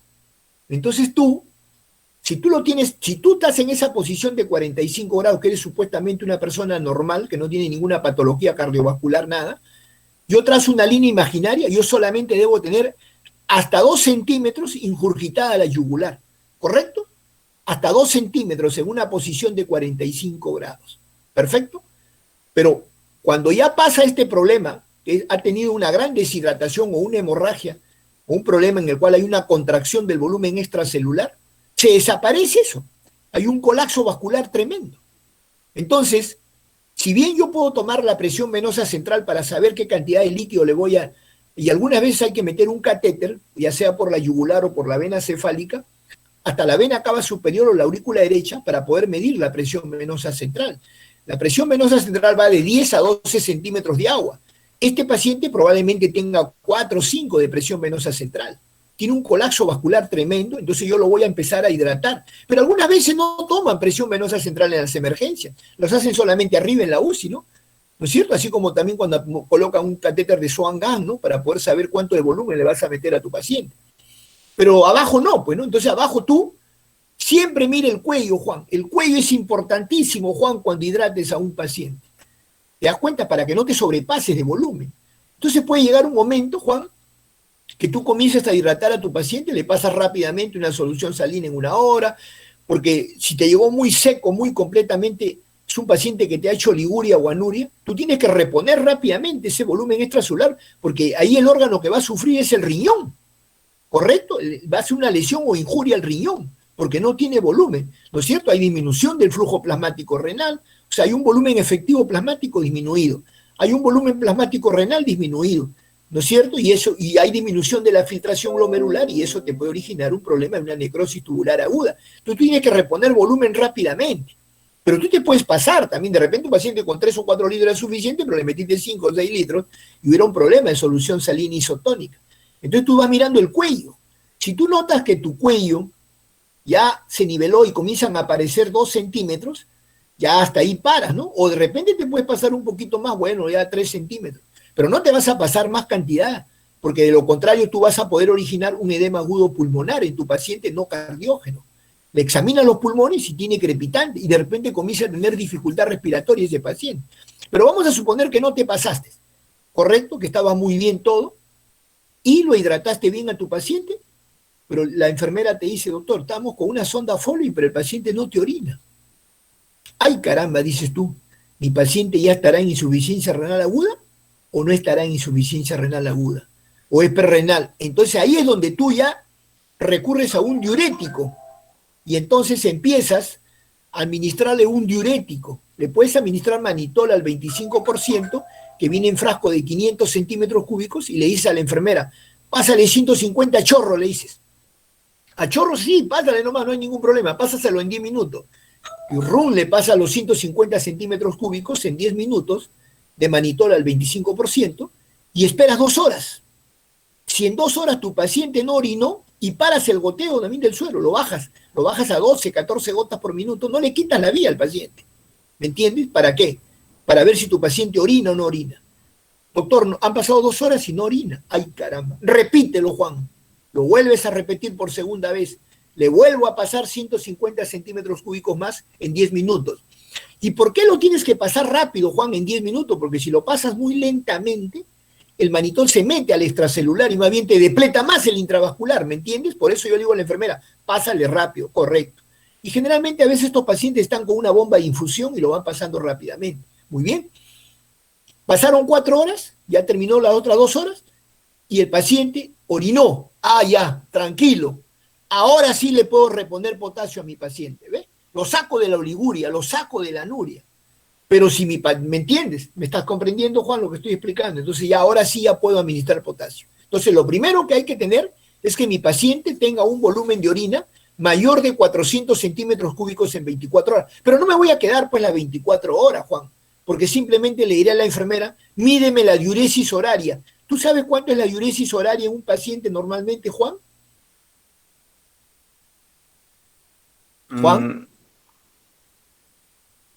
Eso depende de las edades, ¿no? Creo que en un paciente es un centímetro cúbico por kilogramo cada 24 horas, si no me Ya. equivoco. Un paciente No, adulto. Juan, no, Juan, no, Juan. Juan, es muy importante precisar algunos conceptos, ¿ya? Mira, el riñón generalmente filtra 1 centímetro cúbico por minuto. En 60 minutos, que es 1 hora, tienes tú que tener 60 centímetros cúbicos. Y si tú lo multiplicas por 24 horas, te va a dar 1440. O sea, tú tienes un promedio que tú orinas diariamente, un promedio de 1,5 litros. Claro, esto no es seguro. Mira, yo te explico, Juan. La medicina es la ciencia más inexacta, ¿no? Y si bien las matemáticas se aplican escalas, no necesariamente la cosa tiene que ser así, como uno dice, ¿no? Pero estamos hablando de un promedio. Entonces, tú tienes una diuresis horaria de 60 centímetros cúbicos por hora. Si tu paciente está con una sonda Foley conectada a una bolsa colectora, tú te vas a dar cuenta si en 1 hora te puso 60 centímetros cúbicos. Pero si te pone 30 o 20, el paciente está oligúrico, pues. ¿Correcto, Juan? Está oligúrico. ¿Me entiendes? Pero tú también, si quieres, no te vas a quedar, pues, todo el tiempo con el paciente, ¿no, Juan? Sino que tú agarras y le dices, tú sabes que 1 centímetro cúbico es igual a 20 gotas, Juan. ¿Comprendido, Juan? Entonces, cuando tú ves que tienes un goteo ahí nomás mirando, con tu reloj te arrodillas, y tú miras que hay 20 gotas que están cayendo a la bolsa, suficiente, Juan. Tú dices, mi paciente ya tiene 1 centímetro cúbico por minuto, en 1 hora me va a poner 60, y en 24 horas me va a poner un promedio de 1500. Mi paciente ya no está oligúrico, entonces puedo recién administrar potasio. Pero si mi paciente tiene un volumen menor, no lo haré, Juan. Está contraindicado, ¿correcto? Esa es la segunda y tercera regla. Bien. Entonces, ¿qué voy a hacer yo? He decidido de repente administrar potasio a mi paciente 120 miliequivalentes en 24 horas. Perfecto. En una solución salina. Nunca administrar en un volumen menor de 500 centímetros cúbicos. Debe ser 1000 centímetros cúbicos, ¿correcto? No menor de 500. Ahora, ¿cuánto debo de poner de potasio en un volumen de 1000 centímetros cúbicos? Solamente debo poner un contenido de 50 miliequivalentes por litro. No debo de colocar más de 50 miliequivalentes en 1 litro. ¿Cuánto va a ser mi velocidad de infusión? No debe ser más de 20 miliequivalentes por hora, ¿correcto? ¿Comprendido este concepto? Ya. ¿A qué me voy a referir? ¿Cómo viene el potasio farmacológicamente? Tú lo vas a encontrar bajo 2 formas, como lo vamos a ver ahora. Tú tienes cloruro de potasio al 14.9%, que una ampolla trae 10 centímetros cúbicos, de los cuales un centímetro cúbico equivale a 2 miliequivalentes. De tal manera que tú ahí tienes 20 miliequivalentes de potasio en una ampolla de cloruro de potasio al 14.9%. Me voy a otra forma que se presenta, el llamado calium, calium con K. Ese calium tiene 27 miliequivalentes, una ampolla que trae 10 centímetros cúbicos. Ese trae 2 gramos de potasio y tiene un centímetro cúbico igual a 2.7 miliequivalentes. Por lo tanto, esa ampolla trae 27 miliequivalentes de potasio, ¿correcto? Entonces ya sé que si es calium, yo tengo una ampolla de 27 miliequivalentes, y si es cloruro de potasio al 14.9%, serán 20 miliequivalentes, ¿correcto? Bueno, vamos a suponer que yo decida usar el cloruro de potasio al 14.9%, que son 20 miliequivalentes. Entonces tengo mi frasco de cloruro de sodio al 9 por 1000, 1 litro, y administro adentro 2 ampollas de cloruro de potasio, son 40 miliequivalentes. Lo chocolateo bonito y le digo a la enfermera, pásame este litro en 8 horas. Y en 3 litros, que le voy a pasar en 24 horas a mi paciente, le voy a pasar 120 miliequivalentes de potasio. He cumplido la primera regla, mi paciente sí orinaba, he puesto la cantidad de potasio menor de 50 miliequivalentes en un frasco de 1000 centímetros cúbicos, y mi velocidad de infusión no es 20 miliequivalentes, pero es mucho menos. Si yo le he puesto 40 miliequivalentes, Juan, y lo voy a pasar en 8 horas, digamos, ¿cuál ha sido la concentración de la velocidad de infusión de ese paciente, Juan? 160. No, Juancito, no. Escúchame con calma. Vamos con calma ya. Voy a repetir nuevamente esto demasiado. 4, de repente. doctor. ¿Quién dijo 4? Yo o la... ¿Por qué? Tú tendrás que dividir los 40 miliequivalentes, y si lo estoy pasando en 8 horas, lo dividirás 40 entre 8. ¿Te sale cuánto? 5. 5, correcto. Entonces estás pasando a una velocidad de infusión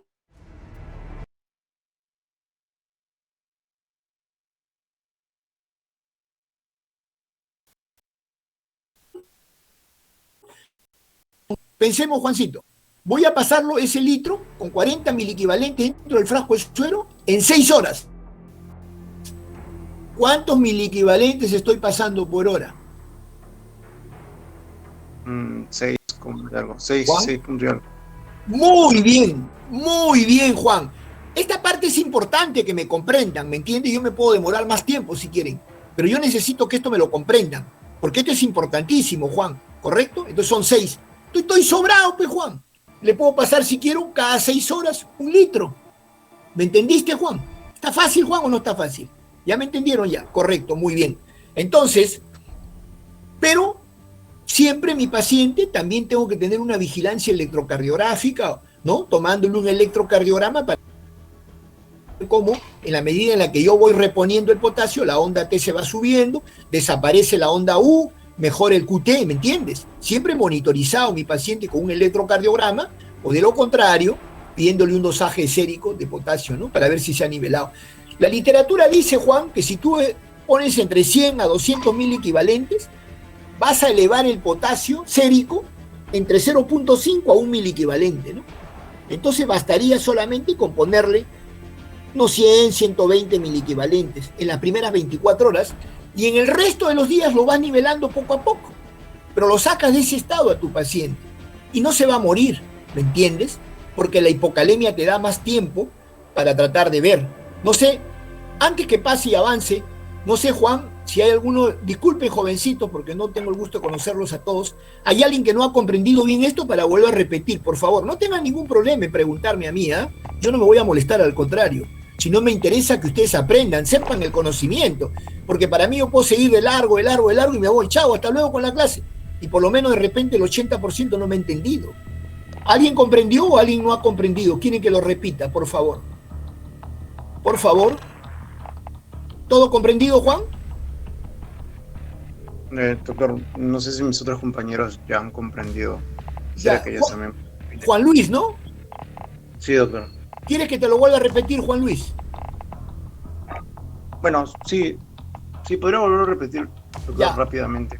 No, está bien, Juan Luis, no hay problema. Yo tengo tiempo. Solamente ustedes son que hasta las 11 y todavía no hemos tocado hipercalemia. Pero es que este es un tema apasionante que verdaderamente hay que tomarlo así con calma para poder comprenderlo, pues porque lamentablemente si uno corre, yo le decía a Juan Amaranto, no me van a entender. Muy bien, mire, lo que yo te estoy explicando, hijo, es que en un litro de cloruro de sodio al 9 por 1000, tú no puedes poner más de 50 miliequivalentes. O sea, si yo quisiera poner de repente 50 miliequivalentes, tenían que poner 2 ampollas de cloruro de potasio al 14.9 y la mitad de una ampolla, que trae, ¿no es cierto?, que trae 10 miliequivalentes. Ahí están los 50, serían 2 ampollas y media puedo poner. Pero yo me quedo corto y estoy poniendo solamente 2 ampollas, ¿me entiendes? 40 miliequivalentes, porque cada ampolla trae 20 miliequivalentes. Yo estoy poniendo 40 en un frasco de suero. Estoy cumpliendo con la indicación que dice, claro, ahí no está, ¿no? Pero yo te estoy explicando eso, que no debes poner más de 50 miliequivalentes en un litro, ¿correcto? Ya yo tengo los 40 miliequivalentes en un frasco de cloruro de sodio al 9 por 1000. Ahora, esa velocidad de infusión significa con qué rapidez yo lo voy a pasar. Y la literatura dice, no puedes pasar esa solución no más de 20 miliequivalentes por hora. Si yo tengo 40, digamos, lo tendré que pasar en 6 o en 8 horas y todavía me quedo corto. Vamos a suponer que lo quiera pasar en 4 horas. Tú divides los 40 entre 4, ¿cuánto sale más o menos? Una velocidad de 10 por hora, ¿no? Claro, ¿y has cumplido los 20 miliequivalentes por hora? No, ¿no es cierto, Juan? No, te has quedado corto, estás por la mitad todavía, Juan. ¿Correcto, Juan? Pero te da chance, ¿no? ¿Te das cuenta? O sea, te lo puedes pasar en 2 horas. Vamos a suponer que lo quiera pasar en 2 horas, Juan. Un ejemplo. ¿Cuánto sería? 40 entre 2, ¿cuánto sería? 20. Hasta ahí nomás podría llegar. ¿Te diste cuenta, Juan? Ya no puedo pasarlo más rápido, porque si no ya estoy infringiendo las reglas del potasio, que le puedo producir una hipercalemia al paciente, lo puedo ahogar y le puedo hacer un daño, una arritmia ventricular y el paciente podría morir en un paro cardíaco en diástole. ¿Me entiendes? Perdón, en sístole, porque es hipocalemia. Ah, no, claro, si le administro el potasio rápidamente puedo producir una hipercalemia. Porque la hipercalemia siempre te va a dar un paro cardíaco en diástole, mientras que la hipocalemia te va a dar en sístole. ¿Comprendido, Juan Luis? Sí, doctor. Ahora sí. Ya, entonces creo que la cosa está clara. Jamás poner potasio endovenoso, siempre en una solución salina, no solución glucosada, siempre poner en un volumen no más de 50 miliequivalentes por litro y también no más de una velocidad de infusión de 20 miliequivalentes por hora. Y de otro lado, primero ver el flujo de orina. Si mi enfermo no está orinando más de 400, no debo administrar potasio, porque mi potasio se excreta ¿por dónde? Por el riñón. Muy bien, avancemos. Ahí tienen las soluciones muy claramente, que yo se las había dicho, y ahí la pueden revisar, ¿ya? Va, sigamos avanzando. Ya, esto es un tratamiento que realmente lo hacían en la UCI Carrión en mi época, cuando yo estaba muy joven, y siempre pues los chalacos y los peruanos somos así, ¿no? Inventamos cosas, pero que no es la regla, ¿no? Porque esto no está en ninguna literatura, ¿no? Ponían 86 centímetros cúbicos de solución salina, una ampolla de cloruro de potasio al 20%, ¿no? 10 centímetros cúbicos, bicarbonato de sodio y silocaína. Y hacía un promedio de 100 centímetros cúbicos, y ellos decían, un reto de potasio, doctor, tenemos que pasarle esto en 1 hora. Pero si tú observas, tú tienes 27 miliequivalentes ahí, porque es calium, es al 20%, no es al 14.4%. Regrésame a la lámina anterior, por favor, Juancito. Ahí lo ves, ¿ve? Mira, ¿ve? 27 miliequivalentes y tiene al 20%, ¿ves? A la mano izquierda. Entonces tú te estás pasando. A ver, sigamos, avancemos. Y si tú lo vas a pasar en 1 hora, ¿estás incumpliendo las reglas o no, Juan? Claro que estás incumpliendo la regla, porque la regla bien clara te está diciendo, no le puedes pasar más de 20 miliequivalentes en 1 hora. Y él quiere que esto se lo pases en 1 hora. Entonces sería contraproducente. Entonces, de repente quizás esto yo lo podría pasar en 2 horas, porque estoy pasando 13.5 miliequivalentes por hora, tranquilamente, pero tendría que buscar una vena muy gruesa, porque te cuento, cuando tú pasas potasio por vía endovenosa en una solución, te origina flebitis, flebitis, te inflama la vena, produce un dolor intenso, ¿me entiendes? Tendría que buscar, pero yo generalmente no lo hago, no lo hago, y si lo he hecho alguna vez por una medida de emergencia, con 2 miliequivalentes de potasio, con una arritmia ventricular muy marcada, lo he hecho en 2 horas, ¿correcto? No en 1 hora. Sigamos avanzando. Avancemos. Muy bien, ahora pasamos a otro tema, que es la hipercalemia. Y ahí miren ustedes, leve, cuando es 5.5 a 6.5, moderada de 6.5 a 7.5 y severa más de 7.5, ¿correcto? Cuando la cosa es leve, probablemente me va a dar también un poquito de tiempo a que yo tenga que emplear algún tipo de medicamento, como lo vamos a ver ahora, o alguna resina de intercambio, potasio, ¿no? Pero, ¿se acuerdan cuando empezamos la clase? Yo les decía, la hipercalemia tiene 2 causas importantes para mí, nada más. La insuficiencia renal aguda y la insuficiencia renal crónica terminal, que se comporta exactamente como una insuficiencia renal aguda. ¿Por qué? Porque ¿por qué te mata la insuficiencia renal aguda? Te mata por la hipercalemia. ¿Y por qué te mata la insuficiencia renal crónica terminal? Te mata cuando tú tienes una depuración de creatinina en orina de 24 horas por debajo de 10 centímetros cúbicos. Entonces ya estás en una IRC crónica terminal, ¿correcto? Ahí ese paciente te hace hipercalemia y ahí se puede morir el paciente. Pero normalmente, cuando tu paciente está con una insuficiencia renal crónica, todos los tiempos que está así, no se va a morir. ¿Por qué? Porque el potasio está normal o bajo. No está elevado el potasio en una IRC crónica. Solamente se eleva cuando tu depuración de creatinina en orina de 24 horas, tú la tienes en 10 mililitros. ¿Correcto? Ya. Tú cuando tienes una IRC crónica, para que subas urea y creatinina, tú tienes que haber tenido un deterioro del 75% de la función renal, ¿correcto? Y eso te demanda que estás por lo menos en 30 centímetros cúbicos de depuración de creatinina en orina de 24 horas.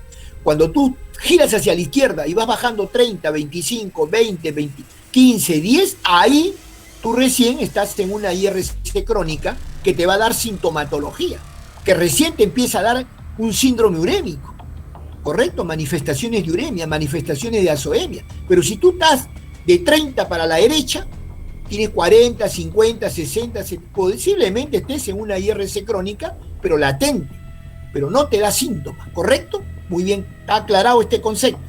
Entonces la IRC crónica terminal y la insuficiencia renal aguda te dan hipercalemia. Existen otras causas como un síndrome de aplastamiento, rhabdomiolisis por destrucción de masa muscular, o inclusive, mira, hasta cuando tú administras una transfusión de sangre. Usted sabe, tú tienes el concepto, Juan, o la dos Juan, a ver que me contesten Juan Luis o Juan Amaranto. ¿A qué le llaman sangre fresca? ¿Tienen una idea qué cosa es sangre fresca? ¿Conocen este concepto? Si no, para decirles. Con confianza. No, doctor. Perfecto, Juan. No hay ningún problema, Juan. No hay que tener ningún temor. Estamos acá todos para aprender. Yo también fui alumno alguna vez de medicina. Y a veces no preguntaba porque tenía vergüenza, pero es una tontería grande. Yo no soy el dueño de la verdad, Juan, ¿eh? Yo solamente estoy contribuyendo con ustedes con un granito de arena, tanto mi experiencia como lo que yo reviso de una teoría. Porque si yo voy a hacer una nosografía en el cual leo, no soy profesor, pues. Por eso hay una diferencia en lo que es un profesor y un maestro. Son dos cosas distintas, ¿no? Siempre he dicho, no es igual me baño en el río que me río en el baño. Son dos cosas diferentes. Entonces uno tiene que explicar. Sangre fresca es la sangre que tú les traes en menos de 8 horas. O sea, tú tienes hasta 8 horas para colocar esa sangre, ya sea un paquete globular o lo que quieras. Ese se llama sangre fresca. Después de 8 horas, ya la sangre ya no es fresca, es sangre guardada. Entonces, a medida que la sangre va pasando 1 día, 2 días, 3 días, 4 días, 15 días, 20 días, hasta 21 días, el glóbulo rojo se va a destruir, va produciendo hemólisis. Esa hemólisis que va a determinar, Juan, que haya liberación del glóbulo rojo y se va a producir hipercalemia. Entonces tú de repente con unos 15, 20 días estás administrando 21 miliequivalentes de potasio ahí en una sangre fresca, ¿correcto? Entonces es importante que conozcas esto, ¿no? Después de ahí van a haber otras series, por ejemplo, que la leucocitosis, la trombocitosis o el torniquete, lo que les comentaba inicialmente, ¿no? O que haya una insuficiencia renal aguda o crónica terminal o enfermedad de Addison, También indudablemente la administración de los YECA, los ARA2, ¿no es cierto? Inhibidores renina. ¿Por qué motivo? Estos hacen pues que no haya liberación de aldosterona, ¿no? Y la aldosterona que hemos dicho retiene sodio y agua y elimina potasio. Al no haber, entonces sería esto un hipoaldosteronismo, ¿correcto? No hiper, sino un hipoaldosteronismo. Muy bien. Y luego paso del potasio, conforme ya lo hemos hablado, la acidosis metabólica o fármacos bloqueadores, dice, beta-adrenérgicos podrían producir también esto, ¿no? Pero fundamentalmente quédense con ese concepto. Avancemos, Juan.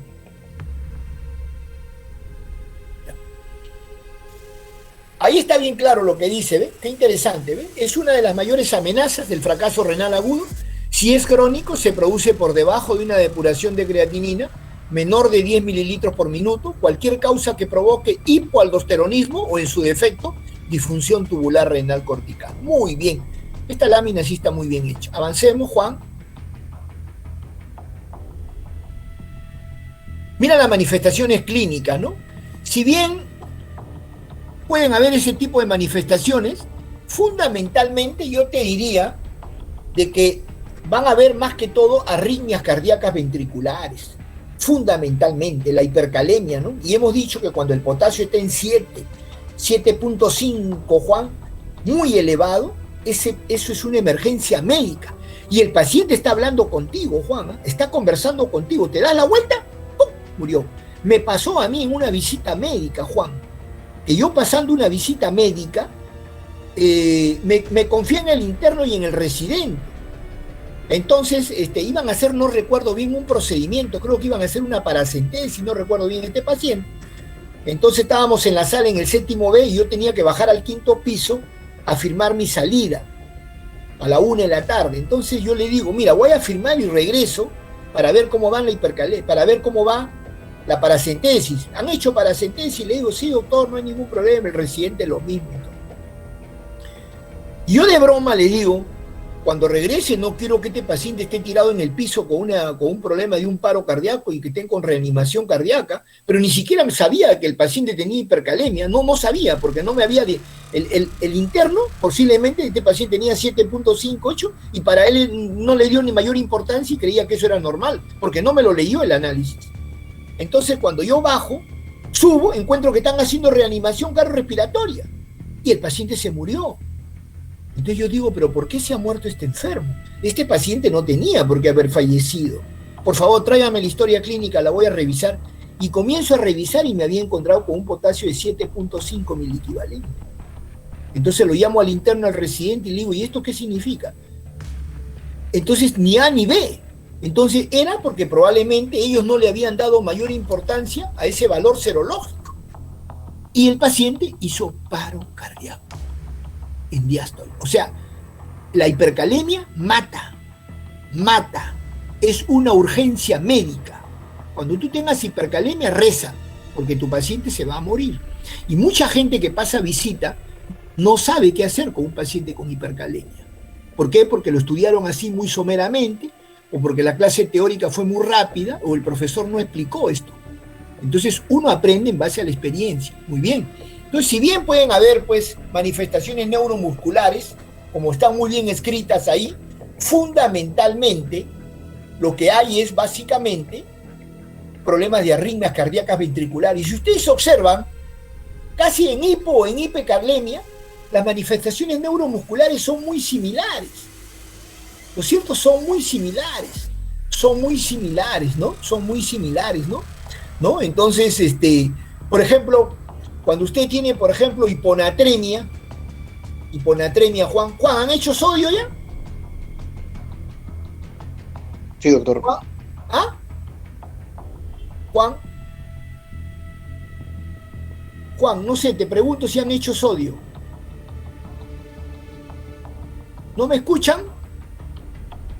De repente se ha ido la... ¿Me escuchan, por favor? Piero, ¿me escucha? Lo escucho, doctor. No escuchamos, doctor. Disculpen, si no responden esto, es que porque, bueno, tengo más confianza con estos chicos, pero no lo tomen a mal. ¿Me escucha usted, María? Sí, doctor. Ya. ¿Han hecho sodio, María? Sí, doctor. Ya. Ustedes saben que cuando ustedes tienen hiponatremia, Por ejemplo, cuando el sodio está en 125, por debajo de 125, porque normalmente el sodio, ¿cómo va en sangre? 135 a 145 mil equivalentes por litro, ¿no es cierto? Pero cuando tú tienes 125 para abajo, recién tú tienes sintomatología de hiponatremia, ¿correcto? Y cuando va bajando 120, ¿no es cierto? 115, 110, es probable que esa hiponatremia te haga, por ejemplo, edema cerebral, ¿correcto? Porque yo les he dicho que el agua siempre pasa de la osmolaridad más baja a la osmolaridad más alta. Si hay una osmolaridad, el sodio baja en el plasma, el agua pasa del extra al intracelular. Entonces la célula nerviosa se edematiza. Hay edema cerebral que te va a originar trastorno del nivel de conciencia o trastorno del contenido de conciencia, te va a dar convulsiones, te puede dar coma. Inicialmente podría haber náuseas, vómitos y cefalea, porque te hacen un cuadro también de hipertensión endocraniana por el edema cerebral, correcto. Entonces te dan esas manifestaciones clínicas. ¿Te das cuenta? Es igual que acá, ¿no? El potasio te he dicho que por debajo de 3 recién te da manifestaciones clínicas. La hiponatremia es igual. En cambio, la hipernatremia es distinto, ¿no es cierto? Porque ya el tener, por ejemplo, una hipernatremia de 155, 160 mil equivalentes, si tu paciente... María, ¿qué crees que lo primero que vas a sentir cuando tienes una hipernatremia de 160 mil equivalentes? ¿Qué vas a sentir, María?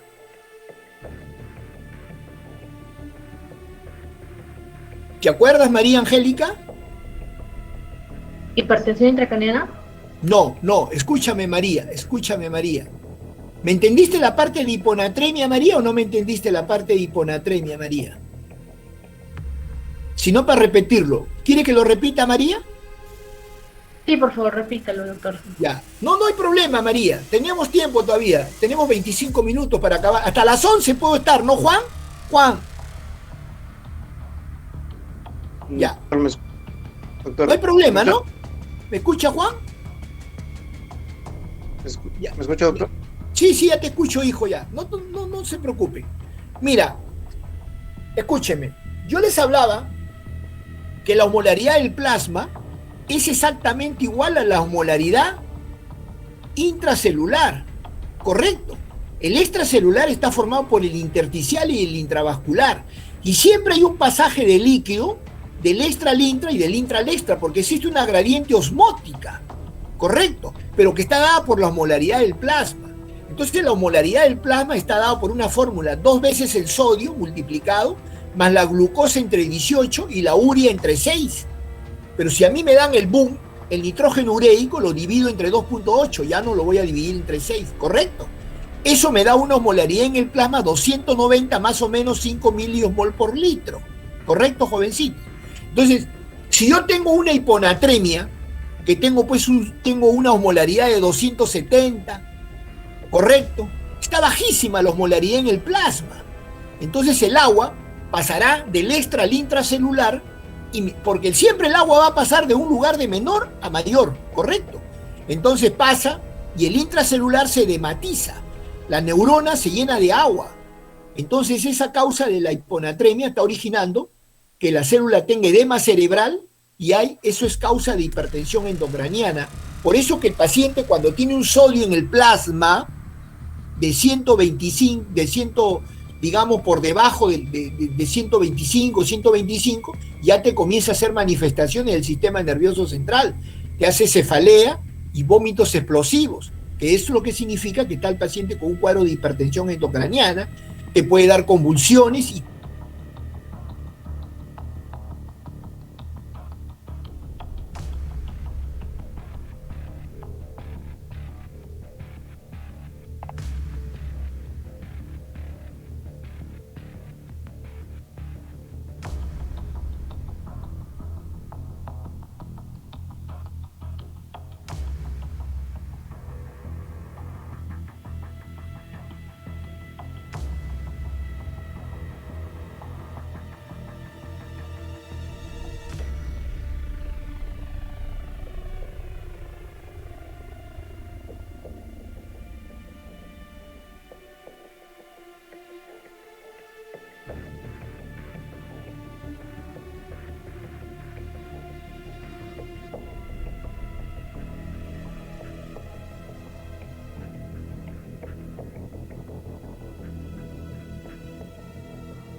Lo que pasa es que como hay una superposición, yo también hago semiología, los chicos me están metiendo la llamada y se borró la otra.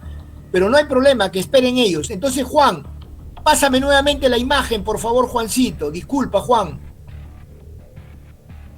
Juan Luis Amaranto.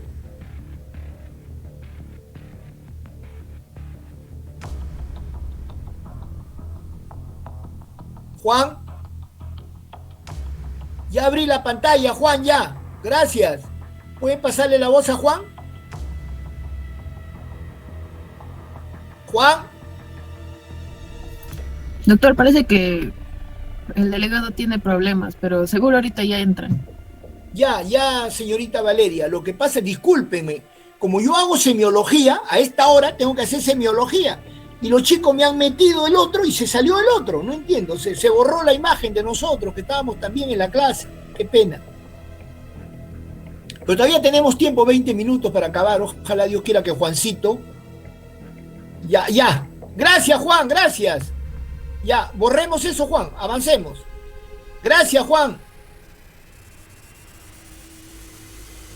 Juan, pasemos otra lámina.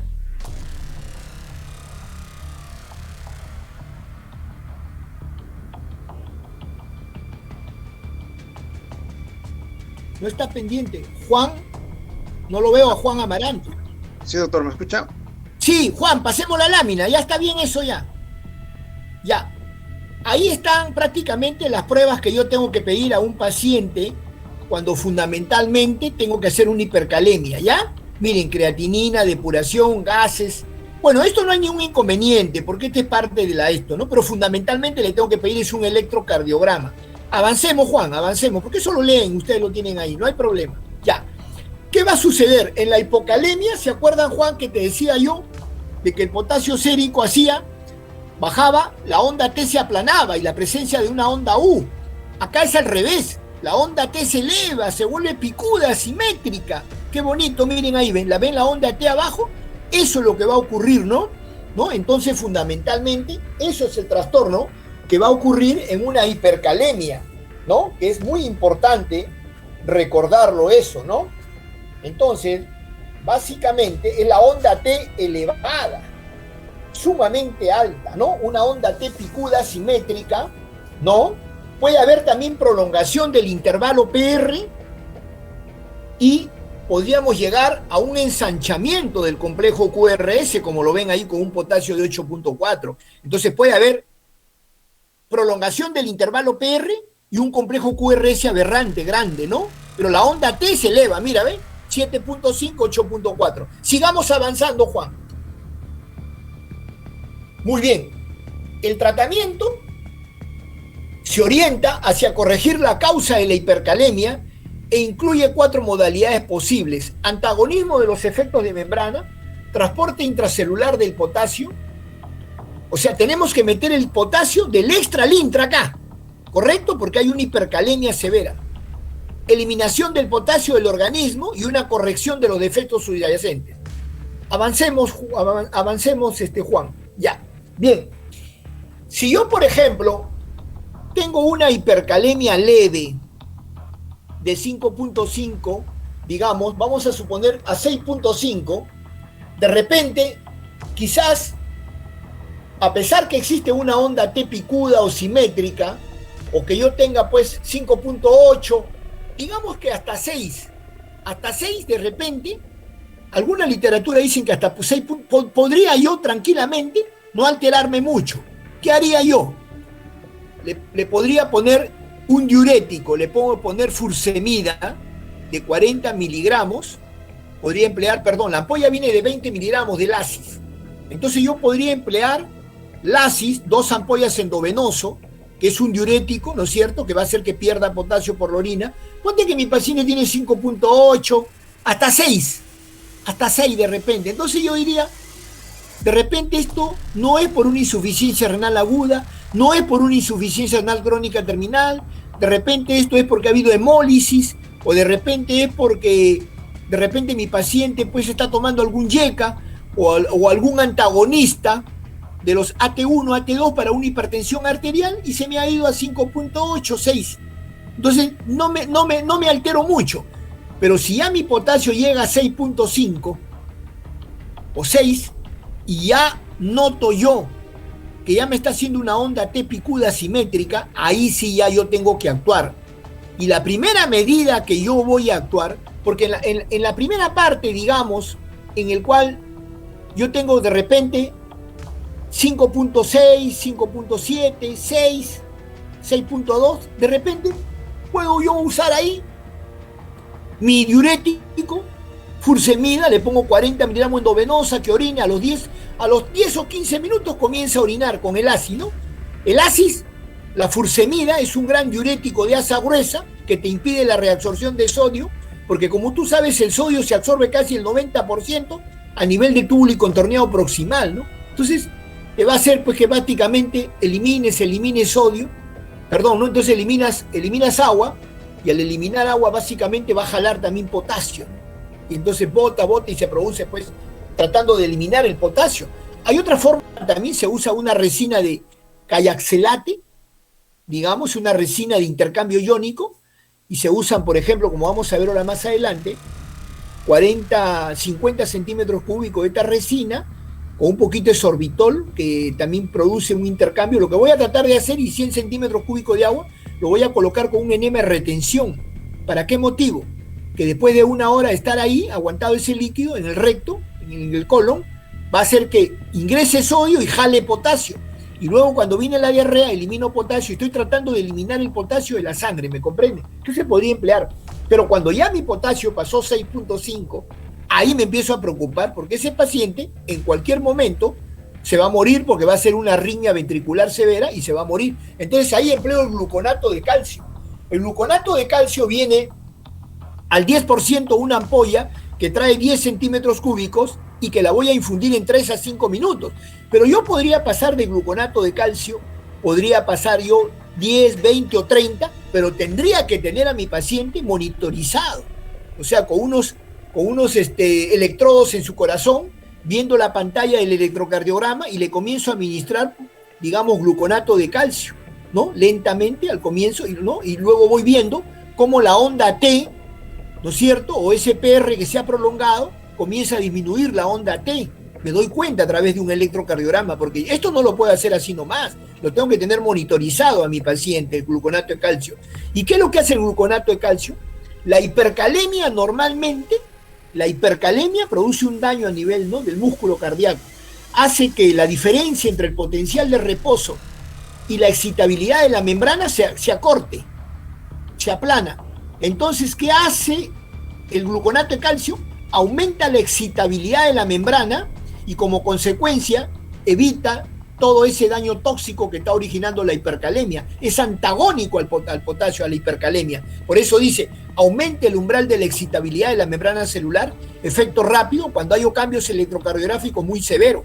Entonces dice, gluconato de calcio al 10% es una ampolla, 10 centímetros cúbicos endovenoso, infundido en 3 a 5 minutos, con probabilidad de repetir. Pero a veces tenemos que necesitar 20 o 30 centímetros cúbicos. Muy bien, esta sería la primera medida ante una hipercalemia moderada severa. Punto, no hay punto ahí ya eso es lo que hay que utilizar. El segundo aspecto, avancemos. Promueve la entrada de potasio al interior de la célula, el bicarbonato de sodio, la insulina y el salbutamol. ¿Qué es esto? ¿Qué cosa significa esto? La insulina, como hemos dicho, estimula a la bomba sodio-potasio, ¿no es cierto? Hemos dicho, ¿no es cierto? La insulina prácticamente hace que el potasio ingrese del extra al intracelular, ¿correcto? Entonces, como yo tengo una hipercalemia, buscaré una solución glucosada hipertónica al 50% o al 10%. Entonces le pongo 10 unidades de insulina corriente cristalina dentro de un frasco de suero de dextrosa al 50%, o también, si no tengo, lo puedo hacer en una dextrosa al 10%, que tiene 100 gramos de glucosa, correcto, ese es 1000 centímetros cúbicos. Y le he metido 10 unidades de insulina corriente, lo chocolateo el frasco para que no se me pegue la insulina. ¿Por qué? Porque a veces pasa muy rápido la insulina, se pega en el frasco y entonces en las paredes y me puede hacer hipoglicemia a mi paciente. Entonces tengo que tener mucho cuidado. Y le paso de esa dextrosa al 10% en agua destilada, con 10 unidades de insulina cristalina, lo paso 100 centímetros cúbicos cada media hora. en hora y media le habré pasado más o menos 300 centímetros cúbicos. Y eso debe hacer que baje mi hipercalemia. De otro lado, también uso bicarbonato de sodio directamente a la vena sin ningún problema.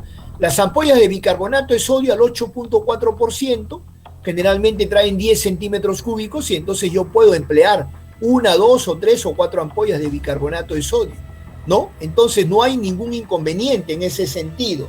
Entonces el bicarbonato de sodio va a hacer que mi potasio ingrese del extra al intracelular, ¿correcto? Muy bien. Entonces, esa situación va a hacer que pase el potasio del extra al intra. También puedo usar el salbutamol, porque no se acuerdan que los beta-adrenérgicos, pero acá yo no sé si habrá por vía endovenosa ampolla de salbutamol, pero lo que sí podemos hacer es poder usar inhaladores. Por ejemplo, cuando ustedes ven pacientes asmáticos en emergencia, ustedes ven que usan inhaladores, usan fenoterol, usan salbutamol, ¿no es cierto? Para que es un gran broncodilatador y el paciente pueda respirar mejor porque tiene una patología obstructiva de tipo bronquial. Pues cuando usan mucho salbutamol, usan mucho fenoterol, produce hipocalemia. ¿No ves que está metiendo el potasio del extra al intra? En este caso se usa como tratamiento médico porque es una hipercalemia severa, ¿correcto? Muy bien. A ver, avancemos. Y lo otro es que yo les decía, ¿no? Cuando ya tú quieres sacar, ¿no?, todo el potasio, entonces podrías usar la resina de cayaxelate, ¿no? Es una resina de poliestireno. Entonces, ¿cómo se administra esta resina? A ver, vamos a ver esto. Esto es importante. Esta es una resina que se trabaja tanto por vía oral, pero también se puede hacer yo lo prefiero usar por enema, ¿no? Entonces dice que se toman 50 gramos de esta resina de cayaxelate, que es una resina de poliestireno, y entonces tú le agregas 50 centímetros cúbicos de sorbitol al 70%. Este es un medicamento, el sorbitor, que acelera el pasaje de la resina en el tracto intestinal. Le agrego 100 centímetros cúbicos de agua en un recipiente y se convierte en esto en 200 centímetros cúbicos y lo coloco en un enema de retención 30, 45, 1 hora y luego lo expulsa. La resina lo que hace es ingresa sodio al organismo y jala potasio. Y ese potasio lo elimina a través de la diarrea, ¿me comprende? Entonces, eso es lo que se llama la resina de intercambio iónico. Pero todas estas medidas, mientras la causa no la voy a poder resolver, porque si es una insuficiencia renal aguda en el cual hay una brusca deterioro de la función renal, es reversible, porque la IRC aguda es reversible, no olviden. La crónica es la irreversible, ¿correcto? Pero la aguda, pero la crónica, cuando llega a una IRC crónica terminal, se comporta igual que una aguda, con hipercalemia. Entonces, ya todas estas medidas yo voy haciendo mientras lo preparo al paciente para la hemodiálisis, porque le tengo que hacer una hemodiálisis de urgencia, si no el paciente se va a morir. Si es IRC crónica que ha tenido muchos años, el paciente entrará en un programa de hemodiálisis 3 veces por semana. Pero si es una IRC aguda, de repente con una o con 2 diálisis, hemodiálisis, o hasta con 3, de repente resuelvo el problema, dependiendo de qué se trate. ¿Comprendido? Bueno, a ver si la próxima. Bueno, yo les agradezco mucho porque ya son 5 para las 11. He tratado de ser lo más claramente posible, pero si hubiera alguna duda, algo, lo podemos aclarar ahorita. Nos quedan 5 minutitos. ¿Está todo claro, Juan Carlos, Jack, Inga? ¿O hay algún problema por ahí, Jesús? No sé. Juan, ¿hay alguna duda o está clara la clase? ¿La tienen también ahí colgada? ¿Algo que pueda aclarar que no quedó claro, Valerio, Yaneli? No lo sé. ¿Todo está claro? Contéstame, Juan. Juan Amaranto. Sí, doctor. No sé si mis compañeros tienen alguna pregunta, doctor. Ya, yo... por favor. Bueno, Juan Luis, ¿alguna duda, Juan Luis? ¿Todo bien, Juan Luis? Doctor. ¿Quién habla? ¿Juan Carlos? Sí, sí. En la parte de las reglas, cuando estaba hablando sobre el tratamiento para la hipocalemia, estaba mencionando que no se debe colocar más de 50, o bueno, eso fue lo que había comprendido. Pero hay una parte de las reglas que dice que el tope máximo es hasta de 80 a 100 endovenoso en 24 horas. O sea, lo recomendable es 50 y el tope máximo es de 80 a 100. ¿O no. cómo es 50 miliequivalentes es dentro de un frasco de suero, pero la cantidad de potasio que tú vas a poner en las 24 horas, primeras 24 horas, puede ser entre 100 a 200 miliequivalentes, ¿correcto? Entonces yo generalmente al poner 40 estoy pasando 120 miliequivalentes en las primeras 24 horas. ¿Me está comprendiendo? Porque estoy poniendo 40 en cada frasco de suero. Si son 3 litros, pasaré 120. 40 por 3 son 120. ¿Me estás comprendiendo? Claro. O sea, cuando yo te hablo de 100 a 200 miliequivalentes en las primeras 24 horas, es la cantidad de potasio que yo voy a pasar en las primeras 24 horas, pero no lo que está metido dentro del frasco de suero. Lo que está metido dentro del frasco de suero solamente son 40 miliequivalentes o puedo entrar hasta 50. ¿Comprendido? O sea, te podría poner 2 ampollas de cloruro de potasio al 14.9 o te podría poner quizás, vamos a suponer, 2 ampollas de calium, pero todavía ahí ya me estoy pasando 4 miliequivalentes porque cada ampolla de calium trae 27 miliequivalentes. Quizás tendría que ponerte ampolla y 3/4 de calium. ¿Me estás comprendiendo? Eso es lo que entra dentro del frasco de suero, más no la cantidad total que yo voy a pasar en 24 horas. ¿Comprendido, Juan, o hay alguna duda? Sí, doctor, sí. Ahora sí está claro. Ya, muy bien. Esto es importante que quede bien claro, porque si las cosas no quedaran claras, entonces vamos a cometer errores cuando manejemos a nuestros pacientes, porque ustedes dentro de muy poco tiempo ya van a ser internos y van a trabajar en una sala, ¿no? Entonces tienen que saber frente a una hipercalemia o una hipocalemia cómo van a actuar, ¿no? Y sabemos las causas más importantes, nada más, ¿no? Porque existe mucha patología, pero no es así como verdaderamente uno se entiende, ¿no? Bueno, jovencitos, he tratado de contribuir con un granito de arena en su formación. Espero que mi clase haya sido bastante comprendida. Me he tomado todo el tiempo necesario para hacer las cosas